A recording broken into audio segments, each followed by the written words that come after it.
रायगडमध्ये नगरपंचायतच्या निवडणुका झाल्या। त्यामध्ये पोलादपूर आणि तला नगरपंचायतला शिवसेनेला बहुमत मिळाले, त्याबद्दल आपली काय प्रतिक्रिया? रायगड जिल्ह्यामध्ये एकूण 4 नगरपंचायती दक्षिण रायगड जिल्ह्यामध्ये होत्या।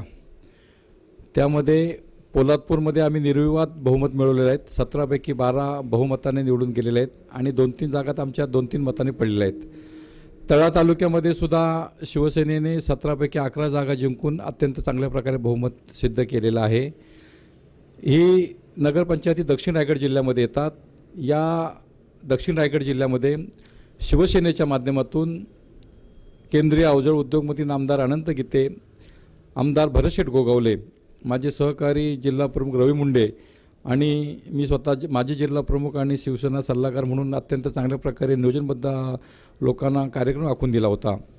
आणि त्यामध्ये ह्या प्रथम आलेल्या नगरपंचायतीमध्ये शिवसेना आजच नाही, गेले कित्येक वर्ष ज्यावेळेला ग्रामपंचायती होत्या त्यावेळेसुद्धा ही तळा आणि पोलादपूर ह्या ग्रामपंचायतीसुद्धा शिवसेनेकडे होत्या आणि आमच्या तिथल्या तालुका प्रमुखांनी तिथल्या पदाधिकाऱ्यांनी चांगल्या प्रकारे काम करून आम्हाला एक आदर्श घडवायचा आहे की दक्षिण रायगड जिल्ह्यामध्ये शिवसेनाच एक नंबरची आहेत।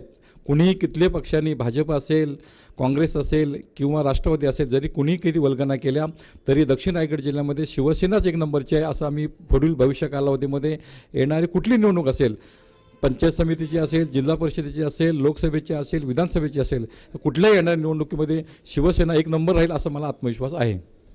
शिवसेनेच्या माध्यमातून लोकांच्या येणाऱ्या पुढील समस्या कशा तुम्ही दूर करणार? सुदैवाने राज्यामध्ये शिवसेना भाजपची सत्ता आहे, केंद्रामध्ये सुद्धा भाजप शिवसेनेची सत्ता आहे। केंद्रामध्ये एकमेव खासदार आपले अनंत गीते हे तिथं केंद्रीय मंत्री म्हणून काम करतायत। आज मला सांगायला अभिमान वाटतो की गेले अनेक वर्ष हा पनवेल ते सिंधुदुर्ग हा रस्ता चौपदरीकरणाचा हायवे हा गेले 60 वर्ष सुटला नव्हता, परंतु नामदार गीते यांच्या माध्यमातून आणि केंद्रीय भूपृष्ठ मंत्री नामदार गडकरींच्या माध्यमातून 6,000 कोटीचा आपण निधी उपलब्ध करून दिलेला आहे आणि त्याचं काम सुरू करण्यात आलेलं आहे। ॲक्विजिशन चालू झालेले आहेत। हा मोठे काम आपल्या युतीच्या सरकारने केलेलं आहे, हा फार मोठा दिलासा आहे। त्याचबरोबर नामदार केंद्रीय अवजड उद्योग केंद्रीय रेल्वे मंत्री सुरेश प्रभू यांच्या हस्ते आणि नामदार गीते यांच्या उपस्थितीत रेल्वेचं दुपरीकरणाचं काम आपण या ठिकाणी आपण सुरू केलेलं आहे। तोही आपल्या कोकणवासियांना फार दिलासा आहे।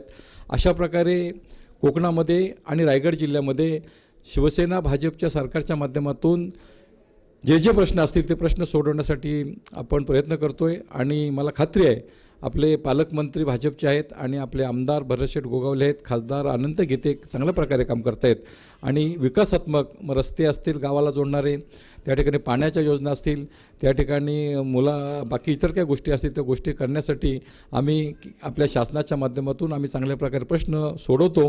गेल्या कित्येक वर्षाचे प्रश्न सुटलेले नव्हते ते प्रश्न आपण या सरकारच्या मध्ये सोडवण्यास आपण यशस्वी झालो आहोत आणि त्याचा मला सार्थ अभिमान आहे। माणगाव नगरपंचायतमध्ये मतांच्या विभाजनामुळे शिवसेनेला बहुमत मिळाले नाही असे वाटतं? थोडंसं पराभव आम्ही स्वीकारलेला आहे। 17 पैकी 6 जागा आपण त्या ठिकाणी जिंकलेल्या आहेत, 1 जागा काँग्रेसची जिंकलेली आहे आणि 11 जागा राष्ट्रवादी जिंकलेल्या आहेत।